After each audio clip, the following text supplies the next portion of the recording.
का मतलब तेजस्वी यादव और कुछ नहीं। बजट में तो महिलाओं पर विशेष ध्यान नहीं, कुछ नहीं ध्यान दिया गया। पेपर में आप पढ़ते होंगे, खजाना में पैसा नहीं, झोरी में जहाँ अच्छी नहीं सराय में दे रहा। हम बोले नहीं, हटा दीजिएगा। बजट है, नीतीश कुमार पीठ थपथपा रहे थे और कहा गया कि महिलाओं के उत्थान के लिए ये बजट है। असल में आप लोग लोकतंत्र के चौथे स्तंभ हैं और आप लोग ही जनता को दिखाते हैं कि क्या होने वाला है और क्या होगा। तो ये सरकार केवल अपना पीठ अपने से थपथपा रही है। जनता के हित में ये बजट नहीं है, ये घिसा पीटा बजट है और ये चुनावी बजट है। इसके अलावा कुछ नहीं है। न किसानों के लिए है, न कोई नया, न महिलाओं के लिए, न छात्रों के लिए, न नौजवानों के लिए, न बेरोजगारों के लिए किसी तरह का प्रावधान किया गया है। हमको लगता है कि ये चुनावी बजट है और घिसा पीटा और हाथ में जनता को झुंझुना पकड़ा दिया। बिजली की बात की थी तेजस्वी यादव ने, गैस सिलेंडर के सस्ते दाम करने की बात, सम्मान योजना की बात की थी, महिलाओं की बात की थी। ये सारी चीजें धरातल पर नहीं उतरी। राज्य सरकार कह रही कि बाद में ये होगा। नहीं, हम जब घोषणा कर दिए हमारी सरकार बनेगी, हमारे नेता तेजस्वी यादव मुख्यमंत्री बनेंगे, हमारी सरकार बनेगी, तो निश्चित रूप से जो हमने घोषणा किया है, वादे किए हैं, वो सरजमीन पर उतारने का काम करेंगे। पोल खोलने की भी बात कर रहे थे नेता प्रतिपक्ष। हमारे नेता पोल खोलेंगे, इंतजार कीजिए ना। अभी तो बजट कल पेश हुआ है, आज तीसरा दिन ही है सत्र का। मेरे नेता इतना पोल खोलेंगे कि आप लोग भी कहिएगा कि कहाँ से ये लाए हैं। 300 रुपया देने की बात कही गई थी, वो भी मांग नहीं माना गया और नहीं युवाओं के रोजगार के लिए कोई बात कही गई। आप पूरे तरीके से देखिए कि एक हाथ में झुनझुना, एक हाथ में लॉलीपॉप थमा दिया गया। आप बजट लाए 3,17,000 करोड़ का, मिला क्या? ये आप लोग भी ले सकते हैं, ये आप लोग के लिए भी लॉलीपॉप है। लॉलीपॉप खाइए, आज 2025 का जो है होली मनाइए। आप लोग सब लोग लॉलीपॉप खाइए, लीजिए। तो क्या अगली साल जो है चुनाव होनी है और हम लोग दावा कर रहे हैं कि अगली साल मिला क्या? बिल्कुल महागठबंधन की सरकार बनेगी तो माई बहन के खाता में 2500 रुपया मिलेगा, 200 यूनिट बिजली मुफ्त मिलेगा।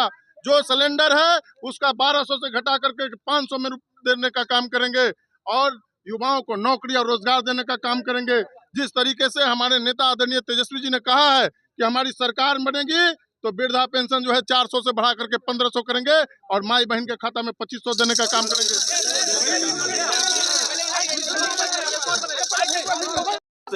देखिए, हम लोग संदेश देना चाह रहे हैं कि पूरा बिहार वासियों को ये सरकार के द्वारा ठगने का काम किया जा रहा है, बरगलाने का काम किया जा रहा है और कुछ नहीं। तो ये होली का लॉलीपॉप दे दिया गया। सम्राट चौधरी तो कह रहे हैं इससे बढ़िया बजट नहीं कभी पेश किया गया। वो तो सारा देख रहे हैं कि बिहार के ऊपर से भी नीचे से क्या मिल रहा है, वो तो पता है। जब जाएंगे उसके बाद तब पता चलेगा जी कि क्या मिला है। क्या मिला है? कह रहे हैं राबड़ी देवी के समय 24,000 करोड़ का होता था, अभी 3,17,000। अरे तो समय देखिए ना, राबड़ी जी के समय कब था, आज कितना है, उसका गुना देख लीजिए। तो क्या है उस अनुपात कुछ नहीं। सबसे ज्यादा शिक्षा में दिया गया है राशि, कहीं कुछ नहीं है, झुनझुना है। लीजिए बजट का सच्चाई। चलो हो गया।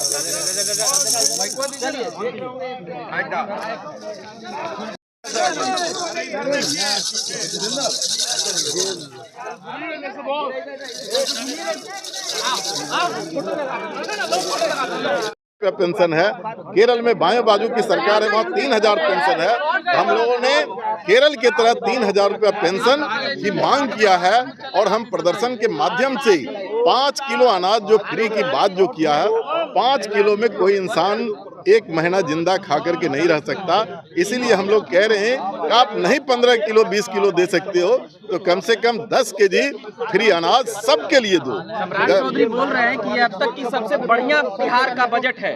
सम्राट चौधरी जी से हम जानना चाहते हैं कि आप जो कह रहे हैं बढ़िया बजट, इतना ही बड़ा बजट 5 में भी था। मुद्रास्फीति दर को देख लीजिए, जो 5 में मुद्रास्फीति था वही आज जो मुद्रास्फीति है, अगर इसको मिला के देखिएगा तो बजट के आकार में कोई परिवर्तन नहीं है। रुपया था उस समय, अभी 3.25 मुद्रास्फीति को देखिए जोड़ करके ना, आप रुपये में नहीं देखिए। उस समय रुपये का वैल्यू क्या था और आज रुपये का वैल्यू क्या है, तब आपको पता चलेगा कि वो कहाँ है। सम्राट जी को जान लीजिए कि सिर्फ शहर चकचकाते रहे, चकाचौंध रहे, लेकिन गांव की गरीबी कैसे दूर होगी। सम्राट चौधरी बोल रहे हैं अब तक की सबसे बढ़िया बजट है, विरोध करने वाले लोग सही नहीं है। भाई एक बात, अब सम्राट चौधरी की कितने बढ़िया सोच है कि बजट बन रहा है, उसमें आपने देखा कि आज कृषि विभाग भी रोड बनाएगा, कृषि विभाग भी रोड बनाएगा, आप देख लीजिए। और बाद में शुद्धि पत्र जारी कर किया जाता है। तो ये 3 महीने से बजट बनाने की जो प्रक्रिया है, उनके अधिकारी और सम्राट चौधरी क्या कर रहे थे। जिस आदमी को ये सेंस नहीं है कि कृषि विभाग कृषि के काम करता है, वो आदमी, वो मंत्री अब कृषि विभाग से सड़क बनाएगा।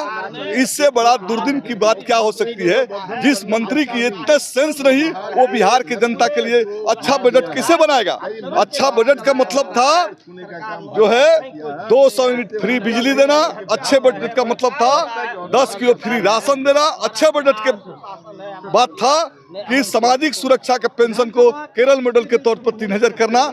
अच्छा बजट का मतलब था नौजवानों के लिए कितने कल कारखाने खुलेंगे, उसमें प्रोविजन हो जाए। अच्छा बजट का मतलब था कि हमारे बिहार के जो यूनिवर्सिटीज है, जो इसकी इंफ्रास्ट्रक्चर दयनीय है, वहाँ लेक्चरर्स की पोस्टिंग नहीं है, तो उस पर कोई फोकस किया गया होता तो हम समझते हैं कि अच्छा बजट है। ये बजट जो है ठेकेदारों का है, अधिकारियों का है, राजनेताओं का बजट है। इससे जनता, बिहार की जनता को कोई भलाई होने वाला नहीं। विद्यार्थी थे, बिहार में पढ़े थे कि नहीं पढ़े थे, बिहार से इंजीनियरिंग किए थे कि नहीं किए थे।